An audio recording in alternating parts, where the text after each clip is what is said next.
အားလုံးပဲမင်္ဂလာပါချစ်တော်ဓမ္မမိတ်ဆွေညီကိုမောင်မတယောက်ချင်းစီတိုင်းကိုကျွန်တော်အနေနဲ့ခွန်အားပေးလို့တဲ့နှုတ်ကပတ်တော်ကတော့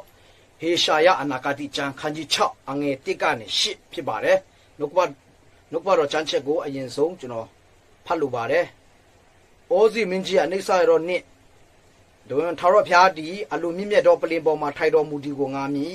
အဝတ်တော်တစားသည်ဗိမာန်တော်ကိုဖြစ်လေကောင်းကင်တမန်တရားတို့သည်ပလင်တော်တစ်ဖက်တစ်ချက်၌ရပ်နေကြ၏သူတို့သည်အတောင်6ခုစီရှိ၍အတောင်2ခုဖြင့်မျက်နှာကိုဖုံးလက်အတောင်2ခုဖြင့်ခြေတို့ကိုဖုံးလက်အတောင်2ခုဖြင့်ပြန်တက်ကြ၏သူတို့ကလည်းကောင်းကင်ဘိုးချက်ရှင်ထာဝရဘုရားသည်တတ်ရှင်းတော်မူ၏တတ်ရှင်းတော်မူ၏တတ်ရှင်းတော်မူ၏မြေကြီးလုံးသည်ဘုံတော်နှင့်ပြည့်လေပြီဟုတပါးကိုတပါးကြွေးကြော်၍မွတ်ဆိုကြ၏ထိုတို့ကြွေးကြော်တန်ကြောင့်တကားတိုင်တို့သည်လှုပ်ရှား၍မိခိုးနှင့်တိမ်လုံးပြည့်လေငါကလည်းငါ၌အမင်္ဂလာရှိ၏ငါအကျိုးနည်းရှိပြီးအကြောင်းမူကားငါသည်ညင်ညူသောနှုတ်ခမ်းရှိလက်ညင်ညူသောနှုတ်ခမ်းရှိသောလူမျိုးတို့နေလက်ကောင်းကင်ဘိုးချင်ထာဝရဘုရားတည်းဟူသောရှင်ဘင်ကိုကိုမျက်စိနှင့်မြင်လေပြီတကားဟုဆို၏ထိုအခါကောင်းကင်တမန်တရားတစ်ပါးသည်ရစ်ပလင်ပေါ်ကမြင်းညက်ဖြစ်ယူသောမိခဲတကဲကိုလက်နှင့်ကင်လက်ငါရှိရတို့ပြန်လာ၍ငါနှုတ်ကိုတို့ပြီးလျင်ဤမိခဲသည်တင်းဤနှုတ်ခမ်းကိုတွေ့ပြီးတင်းဤဒုစရိုက်ကိုတုတ်တင်ပြီးတင်းရဖြစ်လဲပြည့်ရှင်းပြီးဟုဆို၏တဖန်ထာဝရဘုရားကငါသည်အပေသူကိုဇေလွရမည်နီငါတို့အဖို့အပေသူသွားမည်နီဟုမေးတော်မူတောင်ငါချားလျင်ငါကအကျွန်ုပ်ရှိပါ၏အကျွန်ုပ်ကိုဇေလွတော်မူပါဟုလျှောက်လေ၏ဒီနေ့ကျွန်တော်ဝင်ငါချင်တဲ့အကြောင်းအရာလေးကတော့ကျွန်တော်တို့ကဘုရားကိုမျှော်ကြည့်ရမယ်ဘုရားကိုရှာရမယ်ဆိုတဲ့အရာဖြစ်ပါတယ်ဒါကြောင့်မို့စာလံ105အငယ်4ထဲမှာလဲထာဝရဘုရားနှင့်တကိုးတော်ကိုရှာကြလော့မျက်နာတော်ကိုအစင်မပြတ်ရှာကြလော့လို့စာလံဆရာကရေးထားတာဖြစ်တယ်ကျွန်တော်တို့ကထာဝရဘုရားနဲ့တကိုးတော်ကိုလည်းရှာရမယ်ပြီးတော့ဘုရားရဲ့မျက်နာတော်ကိုရှာဖို့ဘုရားရဲ့မျက်နာကိုမော့ကြည့်ဖို့လဲကျွန်တော်တို့လိုအပ်ပါတယ်ဘုရားအလိုတော်ကိုသိဖို့လဲအင်မတာမှကျွန်တော်ယုံကြည်သူတွေရဲ့တက်တာမှာလိုအပ်တာဖြစ်တယ်ယုံကြည်သူဖြစ်လာပြီဆိုရင်ဘုရားကိုမျှော်ကြည့်ရမယ်ဘုရားကိုရှာရမှာဖြစ်တယ်နေ့ရက်တိုင်းမှာမနေ့မိုးလင်းလာတာနဲ့မိုးချုပ်တဲ့အထိဘုရားကိုဦးထိတ်ထားပြီးဘုရားကိုရှာနေရမယ်ဘုရားဘာလိုချင်တယ်လဲဘုရားဘာဖြစ်စေချင်တယ်လဲဆိုတဲ့အရာကိုကျွန်တော်တို့ကရှာဖွေပြီးမှယက်တီအသက်ရှင်ဖို့ဖြစ်ပါတယ်ဘုရားကိုမျှော်ကြည့်တော့အသက်တာနဲ့ယက်တီရမှာဖြစ်ပါတယ်ဟေရှာယအကြောင်းလေးကိုကျွန်တော်မသွားခင်မှာဓမ္မရာဇဝင်ချုပ်ဒုတိယဆောင်ခန်းကြီး26ထဲမှာပါတဲ့ဩဇိမင်းရဲ့အကြောင်းလေးကိုကျွန်တော်အနည်းငယ်ဝင်ကတက်တည်ခံချင်ပါတယ်ဩဇိမင်းဟာလို့ရှိရင်ယူဒရှင်ဘုရင်ဖြစ်ပါတယ်မင်းဆက်73ဆက်မြောက်ဘုရင်ဖြစ်ပါတယ်ဘုရားခင်ရဲ့မျက်နာကိုရှာတဲ့သူဖြစ်တဲ့အတွက်သူဟာတခြားဘုရင်တွေနဲ့မတူဘဲနဲ့ယူဒပြည်ကို52နှစ်ကြာအောင်သူအုပ်ချုပ်စိုးစံရတယ်ဆိုတာကိုကျမ်းစာထဲမှာတွေ့ရတာဖြစ်ပါတယ်52နှစ်ကြာအောင်အုပ်ချုပ်စိုးစံရခြင်းကလည်းသူဘုရားမျက်နာကိုရှာတယ်ဘုရားရဲ့အလိုတော်တိုင်းရက်တည်အသက်ရှင်တဲ့အတွက်ဖြစ်တာဖြစ်ပါတယ်ဘယ်သူမှသူ့လောက်နှစ်အကြာကြီးအုပ်ချုပ်ခွင့်မရှိပါဘူးယူဒမင်းဆက်တွေထဲမှာကြည့်မယ်ဆိုရင်ဩဇိမင်းလောက်နှစ်အကြာရင်ယူဒပြည်ကိုအုပ်ချုပ်တဲ့သူမရှိပါဘူးသူကအကြာဆုံးအုပ်ချုပ်ရတဲ့ဘုရင်ဖြစ်ပါတယ်ဘာကြောင့်မို့လဲဆိုရင်သူကအလိုတော်နဲ့ဘုရားရဲ့မျက်နာကိုရှာတဲ့သူဖြစ်လို့ဖြစ်တယ်သူကဩဇိမင်းမဖြစ်လာမီသူ့ရဲ့ရှေ့မှာသူ့ရဲ့ဘိုးဘေးတွေရဲ့လှုပ်ဆောင်ခဲ့တဲ့မာယွန်းတဲ့အရာတွေကိုသူကအကုန်ပယ်တာဖြစ်တယ်သူဘုရင်ဖြစ်လာတဲ့အခါမှာသူဘုရင်မဖြစ်မီမှာမာယွန်းခဲ့တဲ့ကိုးကွယ်မှုတွေမိစ္ဆာယူဝါဒတွေအားလုံးကိုသူပယ်ရှားတယ်ပြီးတော့တဲတော်ထဲမှာဗိမာန်တော်ထဲမှာအမှုဆောင်တဲ့ယိပရောဟိတ်တွေကိုလည်းသူစီစစ်တာဖြစ်တယ်ဘုရားအလိုတော်နဲ့မညီဘဲနဲ့ယိပရောဟိတ်လုပ်နေတဲ့သူတွေအားလုံးကိုသူကပယ်ရှားပြီးတော့ဘုရားရဲ့အလိုတော်နဲ့သူထိုက်တာတဲ့သူတွေကိုပဲအကျင့်သိက္ခာပြည့်စုံတဲ့သူတွေကိုပဲသူကယိပရောဟိတ်အနေနဲ့ခွဲခန့်မှတ်ထားပြီးတော့ယူဒပြည်ကြီးကိုသူကတာယာဝပြောစီပြအောင်သူကလှုပ်ဆောင်တယ်ပြီးတော့ယူဒပြည်သူပြည်သားတွေကိုသူကအလုတ်ပေးတယ်အလုတ်လက်မဲ့နဲ့မနေခမ်းမဲ့နဲ့ပြင်းစွာအသက်မရှင်ခမ်းမဲ့နဲ့ယူဒပြည်သူတွေကိုဆယ်မြောင်းတွေသူခန့်နေကအလုတ်ပေးတယ်ပြီးတော့အလုတ်လုပ်စီတဲ့မင်းဖြစ်တယ်ဆိုတာကိုဓမ္မရာဇဝင်ချုပ်ဒုတိယဆောင်ခန်းကြီး26ထဲမှာကြည့်မယ်ဆိုရင်တွေ့ရတာဖြစ်ပါတယ်ပြီးတော့ယူဒလူမျိုးတွေကိုဘုရားကိုကိုးစားတတ်အောင်ဘုရားကိုမျှော်လင့်တတ်အောင်ဘုရားနဲ့တွာလာတတ်အောင်တွင်တင်ဆုံးမပြီးတော့အုပ်ချုပ်စိုးစံတဲ့မင်းဖြစ်တဲ့အတွက်သူဟာလို့ရှိရင်ဘုရားရဲ့ရှေ့မှောက်မှာ52နှစ်အကြာအုပ်ချုပ်စိုးစံရတဲ့ မင်းဖြစ်ခဲ့ရတာဖြစ်ပါတယ်။ဩဇိမင်းအနိစ္စရောက်တဲ့နောက်ပိုင်းမှာတိုက်သူပြည်သားတွေတိုက်သူပြားတွေကဖျားကိုကြောခိုင်းခဲ့ကြတယ်ဆိုတာကိုလည်းတွေ့ရတာဖြစ်တယ်။ဩဇိမင်းအနိစ္စရောက်တဲ့နောက်ပိုင်းမှာပေါ့ယူဒလူမျိုးတွေဖျားနဲ့တွာလာမှုနေပါပြီးတော့ဖျားကိုကြောခိုင်းပြီးအသက်ရှင်ရက်တည်သွားတယ်ဆိုတဲ့အရာတွေတွေ့ရတယ်။အဲ့ဒီလိုအရှိလူမျိုးတွေဖျားကိုရက်တည်ကြောခိုင်းအသက်ရှင်နေတော့ညာလဲဟေရှာယကဖျားကိုမျှော်ကြည့်တဲ့သူဖြစ်တယ်ဆိုတာကိုဟေရှာယခန်းကြီး6ထဲမှာတွေ့ရတာဖြစ်တယ်။တော့ကျွန်တော်အနေနဲ့ဝင်ငါချင်တာကဘယ်လိုအခြေအနေမျိုးမှမဆိုခက်ခဲတဲ့အချိန်ဖြစ်ကြစေဘယ်လိုအခြေအနေမျိုးမှဖြစ်ပါစေကျွန်တော်တို့ကဖျားကိုမျှော်ကြည့်ရမယ်။အထက်အရောက်ကိုမျှော်ကြည့်ပြီးကျွန်တော်အသက်ရှင်ရမှာဖြစ်တယ်။ဟေရှာယအသက်တာမကြည့်မယ်ဆိုရင်တချင်ကအောင်မြင်ကြော်ကြားနေတဲ့ယူဒတိုက်ပြည်ဟာအခုသူကြုံတွေ့နေတဲ့အချိန်မှာဖျားကိုကြောခိုင်းပြီးတော့ဆက်ရှုပ်ပြီးတော့ယွန်ရှာဖွယ်ထဲမှာဆက်ဆံပြီးတော့ကြာရှုံးနေတဲ့အချိန်ရန်သူတွေရဲ့ညှင်းဆဲမှုရန်သူတွေရဲ့နှိပ်စက်မှုအမျိုးမျိုးတော့အခက်ခဲနဲ့ကြုံတွေ့နေတဲ့ကာလဖြစ်နေတော့ညာလဲသူဟာဖျားကိုကြောမခိုင်းပဲဖျားကိုပဲညှို့လင့်ပြီးတော့အသက်ရှင်တဲ့သူဖြစ်တယ်ဆိုတာကိုဟေရှာယရဲ့အသက်တာကိုကြည့်မယ်ဆိုရင်တွေ့ရတာဖြစ်ပါတယ်ဟေရှာယအနာဂတ်အကြောင်းကိုဖတ်ရှုတဲ့ခါမှာလဲကျွန်တော်တို့ဟေရှာယနဲ့ပတ်သက်ပြီးတော့ဟေရှာယရဲ့ယုံကြည်ခြင်းဖျားပေါ်မှာကိုးစားတဲ့အရာကိုမျှော်လင့်တဲ့အရာကိုကျွန်တော်တို့ကတွေ့ရမှာဖြစ်ပါတယ်။ဒါကြောင့်ကျွန်တော်အနေနဲ့ဒီနေ့ကျွန်တော်ဖတ်ရှုခဲ့တဲ့ဟေရှာယအနာဂတ်ကျမ်းခန်းကြီး6ထဲမှာပါတဲ့အကြောင်းအရာနဲ့ကျွန်တော်ယုံကြည်သူတွေခွန်အားပေးချင်တာကတော့ဟေရှာယရဲ့အသက်တာမှာ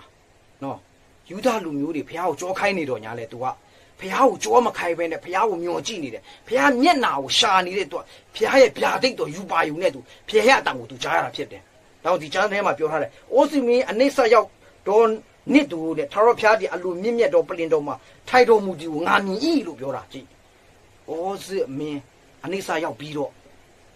နစ်မှာဖျားခင်ဟာအမြင့်ဆုံးသောပလင်တော်ပေါ်မှာထိုင်တဲ့အရာကိုဟေရှာကမြင်တယ်ငါမြင်တယ်လို့သူပြောထားတာဖြစ်တယ်။ဖျားကိုသူမြင်တာအပြောကောင်းကင်ထဲမှာတရားတွေကိုလည်းသူမြင်တယ်။ဘာကြောင့်သူမြင်ရတာလဲဆိုသူဖျားကိုမျှော်ကြည့်လို့ပဲဖျားကိုရှာလို့ပဲယူဒလူမျိုးတွေဘယ်သူမှဖျားကိုမမြင်ရဘူးဖျားရဲ့မျက်နှာကိုမရှာလို့ဖျားကိုကြောက်ကြိုက်ပြီးညှဉ်းညူးတဲ့နဲ့အယူဝါဒထဲမှာညှဉ်းညူးတဲ့မိစ္ဆာပရောဖက်တွေနဲ့ပေါင်းတင်ပြီးတော့အသက်ရှင်တဲ့ခါမှာဖျားကိုဘယ်သူမှမမြင်ဘူးတော့အပြောသူတို့ရဲ့နိုင်ငံအကျဆင်းနေတယ်သူတို့နိုင်ငံကဆုတ်ယုတ်နေတယ်ဒါပေမဲ့ဟေရှာယကသူများရီလို့မဟုတ်ပဲနဲ့သူကဖျားကိုမျှော်ကြည့်တဲ့ခါမှာဖျားကိုမြင်တယ်ဖျားရဲ့ဗျာဒိတ်အတန်ကိုကြားတယ်ဖျားကပလင်တော်မှာထိုင်တာကိုသူမြင်တယ်တဲ့ပြီးတော့ကောင်းကင်တရက်တွေကလည်းအတောင်6ခုရှိတဲ့ကောင်းကင်တမန်တရက်တွေကိုလည်းသူတွေ့တယ်အဲ့ဒီကောင်းကင်တမန်တရက်တွေကကိုသူမြင်ရတယ်ဒီထူးဆန်းတဲ့နမိတ်လက္ခဏာနဲ့ထူးဆန်းတဲ့ဖျားရဲ့ဘုံတကူတော်ကိုမြင်တွေ့ရခြင်းကသူဖျားကိုရှာလို့ပဲဖျားကိုမျှော်လင့်လို့ပဲဖြစ်တယ်ဒါကြောင့်တင်တဲ့ကျွန်တော်လည်းဒီနေ့မှာခရင်တဲ့အခြေအနေခရင်တဲ့ကာလရောက်နေပေမဲ့ကျွန်တော်တို့ကစိတ်တက်ကြပြီးတော့ငိုကြွေးနေဖို့မဟုတ်ပဲဖျားကိုမျှော်လင့်ဖို့ဖျားကိုကြည့်ဖို့လိုတယ်ဒီနေ့မှာကျွန်တော်တို့ရဲ့ကဘာကြီးကမကောင်းတဲ့တည်င်းစကားတွေပြည့်နေတယ်နော်ဘယ်မှာပဲကြည့်ဘသူပဲပြောကျွန်တော်ကဘာကြီးပြည့်စည်တော့မယ်စစ်ပွဲတွေများနေပြီကပ်ဘေးတွေဖြစ်နေပြီမြင်းငလင်းတွေရေဘေးတွေအမျိုးမျိုးကပ်ဘေးတွေနဲ့ကတ်ကြီး၃ပါးထဲမှာကျွန်တော်ကဘာကြီးပြည့်စည်ဖို့အတွက်ပဲကြားရတဲ့တည်င်းတွေကမကောင်းပါဘူးဒါပေမဲ့အဲ့ဒီတည်င်းတွေပေါ်မှာကျွန်တော်ယက်တည်ဖို့မဟုတ်ပဲနဲ့ကျွန်တော်တို့ကြားရတဲ့တည်င်းမကောင်းတဲ့အရာတွေထဲမှာပဲကျွန်တော်ခံစားနေဖို့စိတ်တက်ကြနေဖို့စိတ်ညစ်နေဖို့မဟုတ်ပဲနဲ့ကျွန်တော်တို့ကဖျားကိုမျောကြည့်တဲ့သူတွေဖြစ်ရအောင်မျောကြည့်အောင်ဒါမှသာလျှင်ကျွန်တော်တို့ကဖျားရဲ့ဘုံကုန်းတော်ကိုကျွန်တော်မြင်တွေ့ရမှာဖြစ်တယ်ဖျားမျက်နာတော်ကိုကြည့်မှာပဲဖျားရဲ့တကူနဲ့ဖျားရဲ့အသက်ရှင်ခြင်းထူးဆန်းတဲ့ဖျားရဲ့ဘုံအမှုပေါ်ကိုကျွန်တော်တို့ဟေရှာရဲ့ကဲလို့မြင်တွေ့ရမှာဖြစ်ပါတယ်အာမင်ဒါကြောင့်ကျွန်တော်အနေနဲ့ဝင်ငါချင်တာကတော့ဖျားမျက်နာကိုရှာဖို့ပဲဘလို့အခြေအနေမျိုးမှာဖြစ်ပါစေဘလို့ခက်ခဲမှုထဲမှာဘလို့ကတ်ယောဂါထဲမှာဖြစ်နေပါစေဘလို့မချမ်းမာမှုထဲမှာဖြစ်နေပါစေဘလို့တော့စစ်မဲ့ရေးရတယ်ဘလို့မျိုးတော့စစ်မဲ့ရေးရတယ်မှာဖြစ်နေပါစေမြင်းလင်းပေးရေပေးမြီးပေးလေပေးအမျိုးမျိုးတော့ကပ်ပေးတွေကြုံတွေ့နေရပါစေကျွန်တော်ဖျားကိုကြောမခိုင်းမနဲ့ဖျားကိုမျှော်ကြည့်အောင်ဖျားကိုရှာရအောင်အဲ့ဒီထဲမှာကျွန်တော်အနေနဲ့ချစ်တော်ဓမ္မမိတ်ဆွေကြီးယုံကြည်သူတွေခွန်အားပေးခြင်းတယ်ဖျားကိုရှာရအောင်ဖျားမျက်နာတော်ကိုရှာရအောင် ဟေရှာယဖခင်ရဲ့မျက်နှာကိုရှာတဲ့အတွက်သူဟာဖခင်ရဲ့ဘုန်းကုံတော်ကိုသူတွေ့မြင်တာဖြစ်တယ်ဒီထဲမှာကောင်းကင်တရက်တွေဟာတဲ့အတောင်နှစ်ခုနဲ့မျက်နှာကိုဖုံးထားတယ်လို့ပြောတယ်ဒါဘာကိုအတိတ်ပဲဖွင့်ဆိုရမလဲဆိုရင်ဖခင်ကဘာကိုသိစေလို့တယ်လဲဆိုရင်ဖခင်မျက်နှာကိုရှာဖို့ပဲကောင်းကင်တမန်တွေကတော့မှသူတို့ရဲ့မျက်နှာကိုဖုံးထားတဲ့အတောင်နှစ်ခုနဲ့ဘာကြောင့်မို့လဲဆိုကျွန်တော်တို့ဖခင်ကိုမမြင်မနဲ့ကောင်းကင်တမန်တွေရဲ့မျက်နှာကိုပဲမြင်မှာဆိုလို့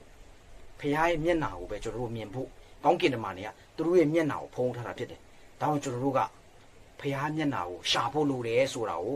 ဒီအတောင်တစ်ခုနဲ့မျက်နှာကိုဖုံးချပြီးကောင်းကင်တမန်တရက်တွေကစိုးလုံနေခြင်းဖြစ်တယ်ဖခင်ကိုညွန်ပြနေခြင်းဖြစ်တယ်ဒါကြောင့်ဒီနေ့ကျွန်တော်ကဒီနေ့ဖခင်ကိုပဲရှာဖို့လိုတယ်ကျွန်တော်တို့ရဲ့အစွမ်းတတ္တိကိုတွားပြီးမရှာပါနဲ့ကျွန်တော်အေးဝဂရီပြောတယ်ကျွန်တော်နှုတ်ကပတ်တော်ဟောတယ်ကျွန်တော်တဏ္ဍာလုပ်ငန်းတွေမြောက်များစွာလုပ်တယ်ကျွန်တော်တို့ကိုလူတွေမမြင်တွေ့ရင်လည်းဘာမှဖြစ်ဘူးဖျားကိုမြင်တွေ့ဖို့ကျွန်တော်လုပ်ရအောင်နော်ကျွန်တော်တို့ဂုံတိတ်ခါတော့ကျွန်တော်တို့မလုပ်ပါနဲ့တဏ္ဍာလုပ်ငန်းထဲမှာအေးဝဂရီတရားထဲမှာကျွန်တော်ရက်တီတာဖျားရဲ့မျက်နှာကိုမြောက်များစွာတော့သူတွေသိမြင်ဖို့ကျွန်တော်ရက်တီရအောင်ကောင်းကင်တမန်တွေတော့သူတို့မျက်နှာကိုဖုံးထားတာနော်ဘာကြောင့်လဲသူတို့ရဲ့မျက်နှာကိုကျွန်တော်တို့မြင်မှာဆိုလို့သူတို့ကိုကြည့်ချင်းပြီးကျွန်တော်တို့ကသူတို့မျက်နှာကိုရှာဖို့မဟုတ်ဘူးဖခင်ကိုမြင်တွေ့စေခြင်းလို့ဖခင်ရဲ့ဘုန်းအာနုတော်ကိုမြင်တွေ့ခန်းစေခြင်းလို့ကောင်းကင်တမန်တွေကသူတို့ရဲ့အတောင်နဲ့သူတို့မျက်နှာကိုဖုံးထားတာဖြစ်တယ်။ဒါကြောင့်ကျွန်တော်တို့ဒီနေ့လှုပ်ဆောင်တယ်မြတ်ယက်တီတယ်မြတ်အားလုံးကဖခင်ရဲ့မျက်နှာကိုမြင်တွေ့ဖို့ပဲဖြစ်စေပါ။ကျွန်တော်တို့ရဲ့ဟောပြောမှုကျွန်တော်တို့အေးုံကလေးလှုပ်ဆောင်မှုကျွန်တော်တို့အေးုံကလေးတာရဏလှုပ်ဆောင်နေတာကလည်းဖခင်ကိုလူတွေမြင်တွေ့ဖို့ပဲဖြစ်စေပါ။ကျွန်တော်တို့ကိုလူတွေမြင်တွေ့ဖို့လုပ်နေရင်တော့ကျွန်တော်ကြာရှုံးမှာ။တောင်းကျွန်တော်တရားရကိုဒီနှုတ်ကတော့ဖတ်ချင်အားဖြင့်ကျွန်တော်ဆင်ချင်မိတာဖြစ်တယ်။တခါရင်ကျွန်တော်တို့ကအေးမူကြီးလုပ်တယ်ဆိုတာကျွန်တော်တို့ရဲ့လှုပ်ဆောင်ခြင်းကိုလူတွေကိုတွေ့ခန်းစေခြင်းလို့ကျွန်တော်လုပ်နေတတ်တယ်နော်။အဲ့ဒီလိုမဖြစ်စေဘဲနဲ့ကျွန်တော်တို့ရဲ့အေးမူကြီးလှုပ်ခြင်းကျွန်တော်တို့ရဲ့အစေခံခြင်းကျွန်တော်တို့ဆက်ကပ်ခြင်းအားလုံးဟာဖခင်ကိုလူတွေဘုံပေးဖို့ပဲဖြစ်စေပါ။ဖခင်ကိုမသိတဲ့သူဖခင်ရဲ့မျက်နှာကိုမြင်တွေ့ဖို့ပဲဖြစ်စေပါ။ဒါကြောင့်ကျွန်တော်တို့ဖခင်ရဲ့မျက်နှာကိုကျွန်တော်ရှာရအောင်။ကျွန်တော်တို့ကိုယ်တိုင်လည်းဖခင်မျက်နှာအတွက်ယက်တည်ရအောင်လူတွေကျွန်တော်တို့ကိုမြင်ဖို့အတွက်ကျွန်တော်တို့အသက်မရှင်ပဲကျွန်တော်တို့အစွမ်းစားမှာကျွန်တော်အသက်မရှင်ပဲလူတွေဖျားကိုမြင်တွေ့ဖို့အတွက်ကျွန်တော်တို့ရက်တည်အောင်လို့ဒီတစ်ချက်အဖြစ်ကျွန်တော်ခွာပေးခြင်းနဲ့နံပါတ်1အနေနဲ့နံပါတ်2အနေနဲ့ကြတော့ဒီမှာဗာရေးထားတယ်လဲဆိုရင်အတောင်တစ်ခုနဲ့ခြေကိုဖုံးတယ်လို့ပြောတယ်အတောင်တစ်ခုနဲ့နော်ခြေကိုဖုံးတယ်လို့ပြောတယ်အဲ့ဒါဗာလဲဆိုရင်ကျွန်တော်တို့ဟာဖျားကိုပဲကိုးကွယ်ဖို့ဖြစ်တယ်ခြေကိုဖုံးဖို့ခြင်းဆိုတာဖျားကိုပဲကိုးကွယ်ဖို့ကျွန်တော်တို့ရဲ့ခြေလမ်းတွေကိုကျွန်တော်ကြည့်ဖို့မဟုတ်ပဲနဲ့ကျွန်တော်တို့ရဲ့ဦးစားပေးမှုကဖျားပဲဖြစ်ရမယ်ကျွန်တော်ဘဝရဲ့အနာဂတ်ခီးလမ်းကဖျားပဲဖျားကိုဝတ်ပြုဖို့ပဲဖျားကိုကိုးကွယ်ဖို့ပဲဖျားအထဲမှာပဲဖြစ်ရမယ်ဆိုတဲ့အရာကိုဒီအရာအဖြစ်ကောင်းကင်တမန်တွေရဲ့ကအတောင်အားဖြစ်အခုအခုအဖြစ်ခြေတော့ကိုဖုံးအိုထားခြင်းရဲ့အတိတ်ပဲဒါပဲဒါတော့ကျွန်တော်တို့လှုပ်ဆောင်မှုကျွန်တော်ယက်တည်မှုအားလုံးကကိုးကွယ်မှုအားလုံးဖျားပဲဖြစ်စီပါကျွန်တော်တို့နာမည်အတွက်ကျွန်တော်တို့ရဲ့မျက်နှာတော့မဟုတ်ပဲနဲ့ဖျားကိုကိုးကွယ်ဖို့ပဲဖြစ်စေပါကျွန်တော်တို့ရဲ့အနာဂတ်ခီးလမ်းအားလုံးကဖျားအတော့ပဲဖြစ်စေဖို့ဖျားရဲ့ဝိညာဉ်ရဲ့မစိုက်ပြိုးဖို့ပဲဖြစ်စေပါဖျားကိုဦးထိတ်ထားပြီးဖျားကိုကိုးစားမျှော်ကြည့်ပြီးတော့ကျွန်တော်တို့ရှောက်လန်းသွားဖို့အရေးကြီးတာဖြစ်တယ်မိမိရဲ့အစွမ်းစားထဲမှာရက်တီချင်းမဟုတ်ပဲနဲ့မိမိရဲ့တီချင်းတချင်းထဲမှာမိမိရဲ့ယာဒူးတွေထဲမှာမိမိရဲ့အလုတ်ကိုက်ထဲမှာမိမိရဲ့ငွေရေးကြီးထဲမှာရက်တီသွားလာခြင်းမဟုတ်ပဲနဲ့ဖျားရဲ့အထဲမှာသွားလာတတ်တော်သူတွေဖြစ်ဖို့ဆိုတဲ့အရာကိုဒီအရာအဖြစ်ဖျားဖွင့်ပြနေတာဖြစ်တယ်။ကောင်းကင်တမန်တွေဟာအတောင်အဖြစ်ခြေထောက်ကိုဖုံးတယ်။မိမိရဲ့ခြေထောက်ကိုဖုံးတယ်။ကျွန်တော်တို့လည်းကိုယ့်ရဲ့စွမ်းစားပေါ်မှာမရက်တည်နေပဲနဲ့ဖျားကိုကိုးကွယ်ပြီးတော့ဖျားရဲ့အေးဝင်ကလေးတရားထဲမှာဖျားရဲ့ဝိညာဉ်ရထဲမှာတွားဖို့ဖြစ်တယ်ဆိုတဲ့အရာနဲ့ဒါဒုတိယချက်အနေနဲ့ကျွန်တော်ကြွားပေးခြင်းပါတယ်။နံပါတ်3အနေနဲ့တော့အတောင်တစ်ခုနဲ့ဒီမှာရေးထားတော့အတောင်နောက်ထပ်အတောင်တစ်ခုနဲ့ပြန်တက်လာတယ်ဆိုတာကိုတွေ့ရတာဖြစ်တယ်ဒီမှာသူတို့ဒီအတောင်နှစ်ခုရှိအတောင်နှစ်ခုဖြစ်မျက်နှာကိုဖုံးလဲအတောင်နှစ်ခုဖြစ်ခြေတို့ကိုဖုံးလဲအတောင်နှစ်ခုဖြစ်ပြန်တက်ကြ၏လို့ပြောတယ်အတောင်နှစ်ခုနဲ့ပြန်တယ်ဆိုတာကဒါအစေခံခြင်းဖြစ်တယ်လို့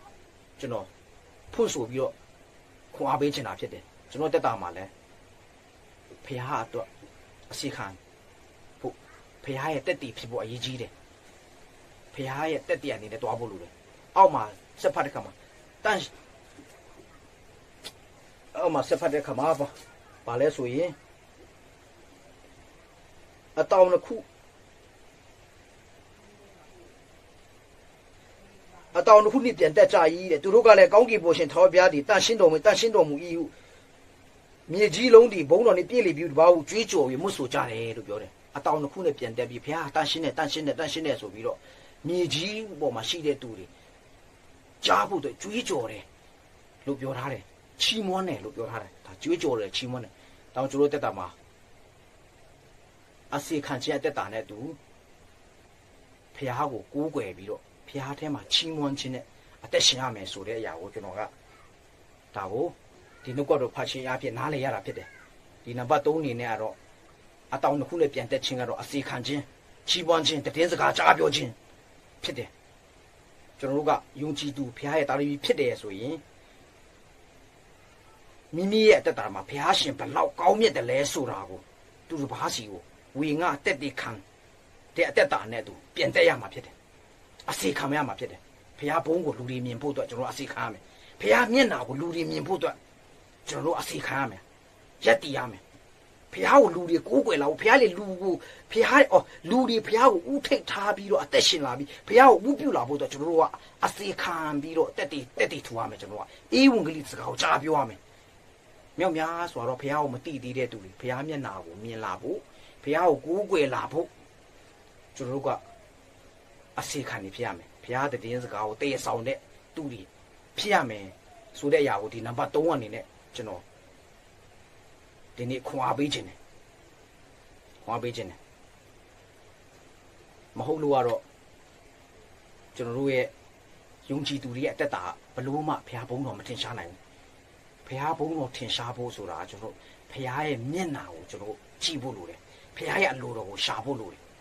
ဘုရားကိုမျှော်ကြည့်ရမယ်ဘုရားကိုမျှော်ကြည့်ပြီးဘုရားကိုစိတ်နှလုံးထဲကတိုးဝင်တဲ့အခါမှာဘုရားရဲ့ဖွင့်ပြခြင်းယူပါယုံနဲ့သူဘုရားရဲ့နဲ့နေတဲ့ကြီးမြတ်လာတဲ့ဘုရားရဲ့ကောင်းကြီးမင်္ဂလာတွေကျွန်တော်မြင်တွေ့ရမှာဖြစ်တယ်နော်ဘုရားရဲ့ဘုန်းကူတော်ကိုကျွန်တော်မြင်တွေ့ရမှာဘုရားရဲ့တကူတော်ကိုကျွန်တော်မြင်တွေ့ရမယ်ဘုရားရဲ့တန်ရှင်းခြင်းကိုကျွန်တော်မြင်တွေ့ရမယ်အဲ့ဒီလိုမြင်တွေ့ဖို့ကကျွန်တော်ဘုရားကိုမျှော်လင့်ဖို့လိုတယ်ပြီးတော့ကျွန်တော်အသက်တာအဖြစ်မြောက်များဆိုတော့သူတွေဘုရားရဲ့မျက်နာကိုမြင်တွေ့ဖို့အတွက်ဘုရားကိုကိုးကွယ်လာဖို့အတွက်နံပါတ်1အနေနဲ့ဘုရားကိုကိုးကွယ်လာဖို့နံပါတ်1အနေနဲ့ဘုရားမျက်နာကိုလူတွေရှာဖို့အတွက်နံပါတ်2အနေနဲ့ဘုရားကိုလူတွေကိုးကွယ်လာဖို့အတွက်နံပါတ်3အနေနဲ့ကျွန်တော်တို့ကအစေခံပြီးဟောပြောရမယ်ဘုရားရဲ့ကောင်းမြတ်ခြင်းအကြောင်းကိုလူတွေသိလာဖို့အတွက်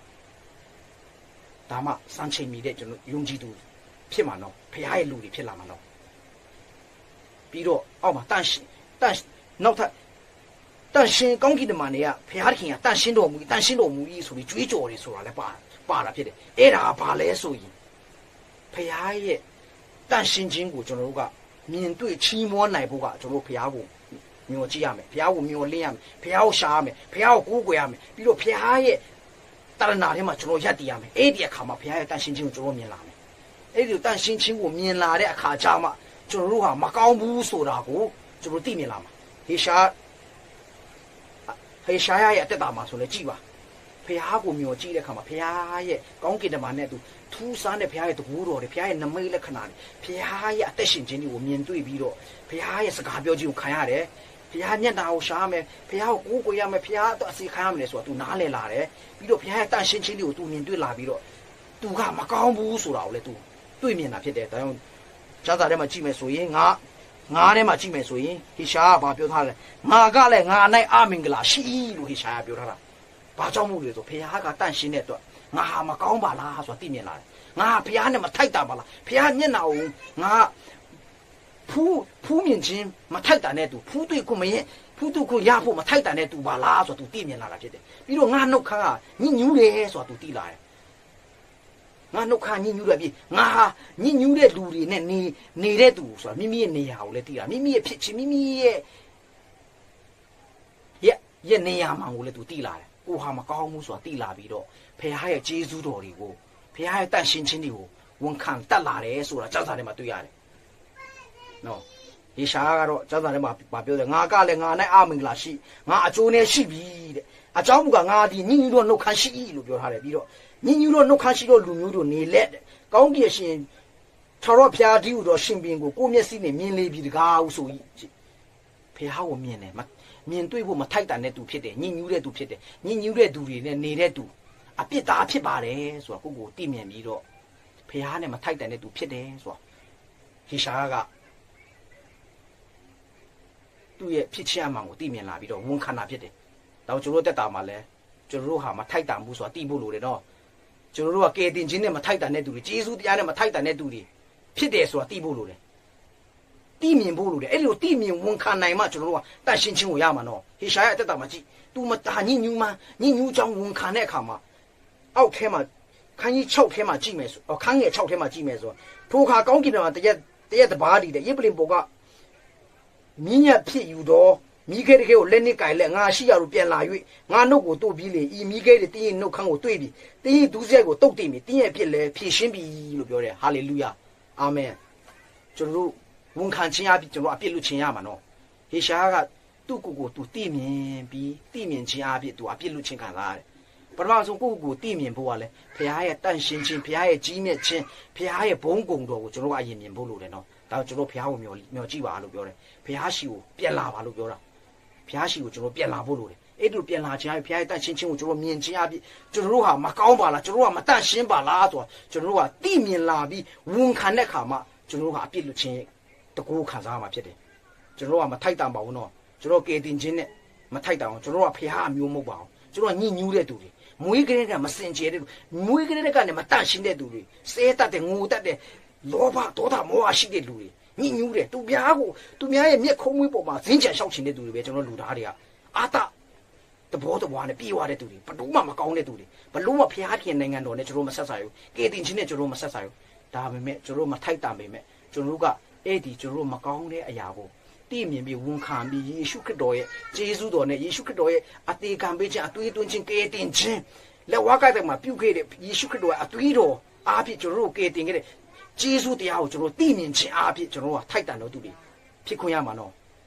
ကယ်တင်ခြင်းရတဲ့သူတွေဖြစ်မှာနော်ကယ်တင်ခြင်းရဖို့ကျွန်တော်အရင်ဝန်ခံဖို့လိုတယ်ကိုမကောင်းဘူးဆိုတာအရင်မြင်ဖို့လိုတယ်ကျွန်တော်လူတွေကတော့ကိုမကောင်းတာကိုဖုံးကွယ်ထားအောင်သူများမကောင်းတာကိုပဲစိတ်ဝင်စားတဲ့သူတွေနော်ကျွန်တော်တို့လူတွေကတော့ကိုညီကိုမောင်နှမမကောင်းတာပဲလိုက်ကြည့်နေတာအတင်းတော်မှာဆိုလဲဘသူမကောင်းဘူးလဲဆိုတော့ပဲလိုက်ကြည့်နေတာကိုရဲ့ဖြစ်ချင်းကိုမမြင်ကြအောင်ကိုရဲ့ဖြစ်ချင်းကိုမြင်မှဖခင်ကတင့်ရဲ့ထဲမှာလုံးမှာဖခင်ကတင့်ကိုအပြစ်လို့ချင်းကောင်းချင်းမင်္ဂလာတင့်ကိုပေးမှဖြစ်တယ်အတိကကျွန်တော်တို့ကကိုရဲ့ဖြစ်ချင်းကိုကျွန်တော်အရင်မြင်ဖို့လိုတယ်ကိုရဲ့ညဉ့်ညူးချင်းကိုအရင်မြင်ပြီးမှဖခင်ရဲ့ဂျေဇုတရားထဲမှာယေရှုခရစ်တော်ရဲ့လက်ဝါးကိုက်တော်တရားထဲမှာကျွန်တော်တိုးဝင်ဖို့လိုတယ်နော်ကိုမမြင်မဲ့သူများကိုလက်ညှိုးလိုက်ထိုးနေလို့ကတော့ကျွန်တော်တို့ကတော့ဘလို့မှကောင်းကြီးနဲ့ပြည့်တဲ့သူတွေမဖြစ်လာနိုင်ဘူးလွတ်ချင်းရမယ့်သူအပြစ်ငရဲတွေကဘလို့မှမလွတ်မြောက်နိုင်ဘူးဒါကအရင်ဆုံးကတော့ကိုမကောင်းဘူးဆိုတာသိမြင်ပြီးတော့ဖះရှိမှဝန်ခံရအောင်ဝန်ခံတဲ့အခါမှာဖះရဲ့ဂျေဇုတရားကကျွန်တော်တို့ကအပြစ်ငရဲကလွတ်စေမှာလွတ်ချင်းတရားကခါမှလာမယ်ဒီနေ့ကျွန်တော်တို့ကမဝန်ခံရဲတဲ့ဆိုတော့ကျွန်တော်ကလွတ်ချင်းမရတာဖြစ်တယ်ဟေရှာယလို့ကျွန်တော်ဝန်ခံဖို့လိုတယ်ကိုမကောင်းဘူးဆိုတာသိမြင်ဖို့လိုကိုမကောင်းဘူးလို့သိမြင်ဖို့ကလည်းဖះရဲ့တန်ရှင်းခြင်းကိုကျွန်တော်ကမြင်တွေ့ဖို့အတွက်လည်းကျွန်တော်တို့ကလိုအပ်သေးတယ်ဒါကြောင့်ကျွန်တော်ဘုရားကိုရှာရအောင်ဘုရားကိုရှာပြီးတော့ဘုရားရဲ့တန်ရှင်းခြင်းထဲမှာကျွန်တော်တိုးဝင်ပြီးကိုမကောင်းမှန်းကိုဘုရားရှိကိုဘုရားကိုဝန်ခံရအောင်ကျွန်တော်ကစိုးညစ်တဲ့သူမွေးကလေးကနေဗီဇအပြစ်ဒုစရအပြစ်ဒုစရအပြစ်ပါလာတဲ့သူဖြစ်တယ်ဆိုတာဘုရားရှိမှကျွန်တော်ဒူးထောက်ပြီးတော့ဝန်ခံရအောင်ကျွန်တော်ကမကောင်းဘူးဆိုတာကို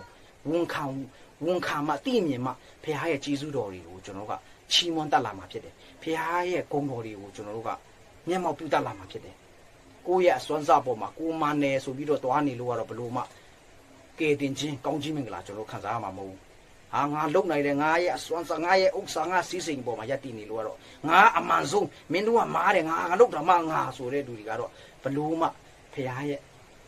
ထူခြားတဲ့ဘုံတကူတော်နဲ့သူဖခင်မျက်နှာတော်မြင်တွေ့ရမှာမဟုတ်ဘူးဒါကျွန်တော်အနေနဲ့ကတော့ယုံကြည်သူတွေကိုခွန်အားပေးချင်တာတော့ကိုတိမြင်ဖို့ဝန်ခံဖို့အရေးကြီးတာဖြစ်တယ်ဖျားရှိမှာတွားပြီးတော့ဝန်ခံရအောင်ဖျားရှိမှာတွားပြီးကျွန်တော်ဟာအပြစ်များလားပါလားဆိုဝန်ခံပြီးမှယေရှုခရစ်တော်ရဲ့အပြစ်လွတ်ခြင်းတရားထဲမှာကျွန်တော်တို့အသက်ရှင်ရအောင်ဖျားမျက်နှာတော်ကိုရှာပြီးတော့ဖျားရဲ့ဘုံတော်ကိုဥထိပ်ထားပြီးကျွန်တော်တို့တွားရအောင်အဲ့ဒီခါမှာကျွန်တော်တို့အပြစ်လွတ်ခြင်းကောင်းကြီးမင်္ဂလာနဲ့တို့ဖျားရဲ့နိုင်ငံမှာကျွန်တော်စံစားမှာဖြစ်တယ်ယေရှုခရစ်တော်ရဲ့အသွေးတော်အဖြစ်ဖြစ်တယ်မထိုက်တန်တော်ညာလဲဖျားခင်ရှိမှာတိုးဝင်ပြီးတော့ဝန်ခံခြင်းအားပြီးကျွန်တော်တို့ကကောင်းကင်နိုင်ငံမှာယေရှုခရစ်တော်အားဖြင့်ဝန်စားရမယ့်သူတွေဖြစ်တယ်နော်အဲ့ဒီဟာကိုကျွန်တော်ယုံကြည်သူတွေတည်ဖို့လိုတယ်ဒါကြောင့်ကျွန်တော်ယုံကြည်သူတွေကအပြစ်လွတ်ခြင်းကောင်းကြီးမင်္ဂလာ အနာယောဂငြိမ်းချင်းကောင်းခြင်းမင်္ဂလာခံစားရဖို့ကကျွန်တော်တို့ကကိုအရင်မြင်ပြီးတော့ဘုရားရှိခိုးဝန်ခံဖို့လိုတယ်ကျွန်တော်တို့ကနမိတ်လက္ခဏာနောက်ကိုကျွန်တော်လိုက်နေတယ်ဟိုနတ်ဆိုးရင်ဆိုးတွေကျွန်တော်နင်ထုတ်ခြင်းတယ်အနာငြိမ်းချင်းတကူတွေကျွန်တော်ရခြင်းတယ်ကျမ်းမာခြင်းတကူစုတောင်းခြင်းတကူတွေကျွန်တော်ရခြင်းတယ်အဲ့ဒီကောင်းခြင်းမင်္ဂလာတွေနောက်တွေကျွန်တော်လိုက်နေတယ်နမိတ်လက္ခဏာတွေနောက်ကိုလိုက်နေတယ်ကျမ်းမာဖို့ချမ်းသာဖို့ကျွန်တော်လုပ်နေတယ်ဒါပေမဲ့ကျွန်တော်တို့ကိုယ်တိုင်ကကိုမတိမြင်သေးလို့ကတော့ဘလို့မှလွတ်ချင်းကောင်းခြင်းမင်္ဂလာအနာငြိမ်းခြင်းအတက်တာကိုလည်းကျွန်တော်ခံစားရမှာမဟုတ်ဘူးဒါကြောင့်ကျွန်တော်တို့ကအဲ့ဒီကောင်းခြင်းမင်္ဂလာတွေအနာငြိမ်းခြင်းတဲ့တကူတွေနောက်ကိုမလိုက်ခင်မှာကျွန်တော်တို့ကဘုရားရဲ့တန်ရှင်းခြင်းကိုမြင်တွေ့ဖို့အရေးကြီးတယ်ဘုရားရဲ့တန်ရှင်းခြင်းကိုမြင်တွေ့ပြီးမှမိမိကိုတန်ရှင်းခြင်းပါရမီနဲ့ပြည့်စုံအောင်မိမိအသက်တာကိုပြုပြင်ပြီးဘုရားရှိခိုးဝန်ခံပြီးယေရှုခရစ်တော်လက်ဝါးကတိုက်တရားထဲမှာကျွန်တော်တို့ကပြုပြင်ပြီးလူတိဖြစ်လာတဲ့ခါမှာတန်ရှင်းတော်ဝိညာဉ်ကိုတက်ရောက်ပြီးကျွန်တော်တို့ကနမိတ်လက္ခဏာဝိညာဉ်စုကျေးဇူးတွေကိုခံစားရရှိတဲ့လူဖြစ်မှာဖြစ်တယ်ဝိညာဉ်ပိတ်တဲ့ဝိညာဉ်စုကျေးဇူးဝိညာဉ်ကောင်းခြင်းမင်္ဂလာခံစားဖို့ကကျွန်တော်တို့ကိုယ်တိုင်တန်ရှင်းဖို့လို့ဘုရားရဲ့တန်ရှင်းခြင်းကိုမြင်တွေ့ပြီးမှကျွန်တော်တို့အပြစ်ကိုဘုရားရဲ့လက်ဝါးကတိုက်ထဲမှာဝန်ခံပြီးကျွန်တော်အသက်တာကိုတန်ရှင်းစင်ကြယ်စေပြီးမှကျွန်တော်တို့ကနမိတ်လက္ခဏာကိုကောင်းခြင်းမင်္ဂလာကိုကျွန်တော်တို့ကရရှိမှာဖြစ်တယ်နမိတ်လက္ခဏာကောင်းခြင်းမင်္ဂလာအနာငြင်းခြင်းတွေကိုတင်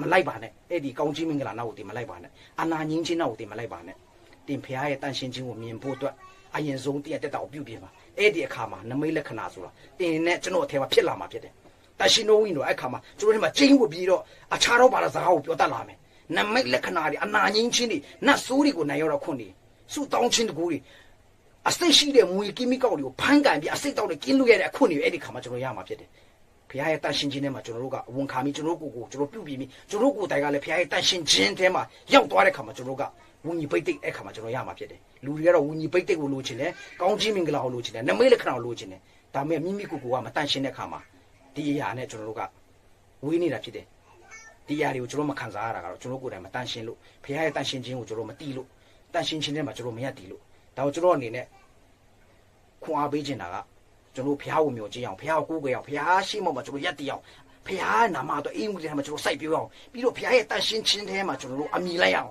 ကျွန်တော်ကိုယ်တိုင်လည်းတန်ရှင်းခြင်းအသက်တာနဲ့ရက်တည်အောင်အဲ့ဒီခါမှာဝိညာဉ်စုကျေးဇူးဝိညာဉ်တကူဆိုတဲ့အရာကျွန်တော်ရဲ့ဘဝအသက်တာမှာတကူဆိုတဲ့အရာကောင်းခြင်းမင်္ဂလာကျွန်တော်ရမှာဖြစ်တယ်ယုံကြည်သူတွေရဲ့တက်တာမှာအနာငြင်းခြင်းကြားမှာခြင်းချမ်းသာခြင်းကောင်းခြင်းမင်္ဂလာဆိုတာကျွန်တော်တို့ကတကူတကလှုပ်ယူဖို့လို့ပဲနဲ့ဘုရားတန်ရှင်းခြင်းထဲမှာကျွန်တော်တို့ကိုယ်တိုင်အရင်စိုက်ပြောရအောင်အဲ့ဒီခါမှာဒီကောင်းခြင်းမင်္ဂလာတွေရရှိမှာဖြစ်တယ်ဆိုတာကိုကျွန်တော်ခွန်အားပေးခြင်းတယ်ဒါကိုဒီနေ့အနေနဲ့ကျွန်တော်ချစ်တော်ဓမ္မမိတ်ဆွေညီကိုမောင်နှမတွေကိုခွန်အားပေးခြင်းတာကကျွန်တော်တို့ဘုရားကိုမျှော်ကြည့်အောင်ဘလို့အခြေအနေမျိုးမှာပဲဖြစ်ပါစေစစ်မဲ့ရေးရထဲမှာပဲဖြစ်ပါစေကပ်ပေးတဘောပေးရတဲ့မှာပဲဖြစ်ပါစေစားရတယ်ဖြစ်စေမစားရတဲ့ဖြစ်စေကျွန်တော်တို့ဟေရှာရဲ့ကဲတို့ဘုရားကိုမျှော်ကြည့်ရအောင်ဘုရားကိုရှာရအောင်ဟေရှာကဘုရားကိုရှာခြင်းအပြင်ဘုရားရဲ့အတန်ကြားပြီးတော့ဘုရားရဲ့ပရောဖက်ကြီးဖြစ်လာတာတော့ဒီခန်းကြီး6ထဲမှာ तू ပရောဖက်မဖြစ်သေးဘူးနော် तू နောက်ပိုင်းအဆုံးပိုင်းမှာ तू ဘုရားရဲ့စေခိုင်းခြင်းကို तू ဝန်ခံပြီးမှဘုရားကို तू မြင်ပြီးမှ तू ဘုရားရဲ့မဟာစေခိုင်းခြင်းနဲ့မှ तू ဘုရားရဲ့လူဘုရားရဲ့ပရောဟိတ်ဖြစ်လာတာနော်ပရောဖက်ကြီးဖြစ်လာတာဘုရားအသုံးပြုတဲ့ရှမ်းတောက်တဲ့ဘုံမီနီလာတောက်အောင်တဲ့ပရောဖက်ကြီးဘုရားနဲ့နဖူးတွေ့ထိတွေ့ခွင့်ရတဲ့ပရောဟိတ်ကြီးပရောဖက်ကြီးအမှုတော်ဆောင်ကြီးဖြစ်လာတာနော်ဟေရှာဘုရားကိုမျိုးကြည်ခြင်းအဖြစ် तू စားခဲ့တာ तू သူဟာတာမန်လူတယောက်ပါပဲဒါပေမဲ့ तू ဘုရားကိုမျိုးကြည်ခြင်းအဖြစ်အငယ်၈လောက်မှ तू ဘုရားရဲ့စေခိုင်းတဲ့တာဝန်ကိုရပြီး तू ပရောဟိတ်ရထူး तू ရခဲ့တာပရောဖက်ဖြစ်လာတာဖြစ်တယ်ဒီမှာကြည့်မယ်ဆိုရင်တဖန်ထောက်ပြငါဒီအပေသူကိုဇေလို့ရမည်နီငါတို့အဖို့အပေသူသွားမည်နီကိုမေးတော်မူတောင်းငါကြားလေငါကအကျွန်ုပ်ရှိပါ၏အကျွန်ုပ်ကိုဇေလို့တော်မူလျှောက်လေကြည့်ဟေရှာယဘုရားအတန်ကိုကြားပြီးတော့ဘုရားရဲ့ပရောဖက်ကြီးဘုရားရဲ့အစေခံကြီးဖြစ်လာတာဟာဘုရားကိုမျှော်ကြည့်ပြီးတော့ဘုရားတဲ့တန်ရှင်းခြင်းထဲမှာရက်တည်ပြီးတော့မိမိရဲ့အသက်တာမကောင်းဘူးဆိုတာသိမြင်ဝန်ခံပြီးတော့အပြစ်လွတ်ခြင်းကောင်းခြင်းမင်္ဂလာကိုခံစားရရှိပြီးမှ तू ကဘုရားရဲ့ပရောဖက်ကြီးဖြစ်လာတာနော်ဘုရားအသုံးပြုတဲ့သူဖြစ်လာတယ်ဒါတော့ဒီနေ့ကျွန်တော်ယုံကြည်သူတွေလည်းဘုရားအသုံးပြုတဲ့သူဘုရားကောင်းကြီးပြည့်တဲ့သူဘုရားအတန်ကြားတဲ့သူတွေဘုရားရဲ့ဖွင့်ပြခြင်းယူပါယုံကိုမြင်တွေ့တဲ့သူဖြစ်ဖို့ဘုရားနဲ့နဖူးတွေ့ တွာလာတတ်တဲ့သူဖြစ်ဖို့ဘုရားရဲ့အတန်ကြားတဲ့သူဖြစ်ဖို့ကကျွန်တော်တို့ဘုရားကိုရှာရအောင်ဘုရားကိုမျှော်ကြည့်ရအောင်နေ့ရက်တိုင်းမှာဘုရားကိုဥထိတ်ထားကိုးကွယ်ရအောင်အဲ့ဒီအခါကျမှဘုရားအတုံးပြူတဲ့အေဝံဂေလိဆရာဘုရားအတုံးပြူတဲ့တင်းယုတ်ဆရာဘုရားအတုံးပြူတဲ့ဓမ္မဆရာဘုရားအတုံးပြူတဲ့အနာငြိမ်းတဲ့ဆရာတွေဝိညာဉ်တကူနဲ့ပြည့်တဲ့သူတွေကျမ်းမာခြင်းချမ်းသာရင်ကောင်းခြင်းမင်္ဂလာကိုခံစားတဲ့သူတွေအဲ့ဒီခါမှဖြစ်လာမှာနော်ကျမ်းမာခြင်းချမ်းသာကျမ်းမာချမ်းသာဖို့အတွက်ဘုရားကိုမရှာပါနဲ့တင်ဘုရားကိုအရင်မျှော်လင့်ပါခစ်ဆိုးထဲမှာစစ်မဲ့ရေးရထဲမှာကျွန်တော်ဘုရားကိုရှာရအောင်လို့ကျွန်တော်အနေနဲ့ဒီနေ့မှာချစ်တော်ညီကိုမတော်မဓမ္မမိတ်ဆွေတယောက်ချင်းစီတိုင်းကိုဒီနှုတ်ကပတ်တော်အားဖြင့်ခွန်အားပေးလိုပါတယ်အားလုံးပေါ်မှာဖျားတင်ကောင်းကြီးရှိပါစေ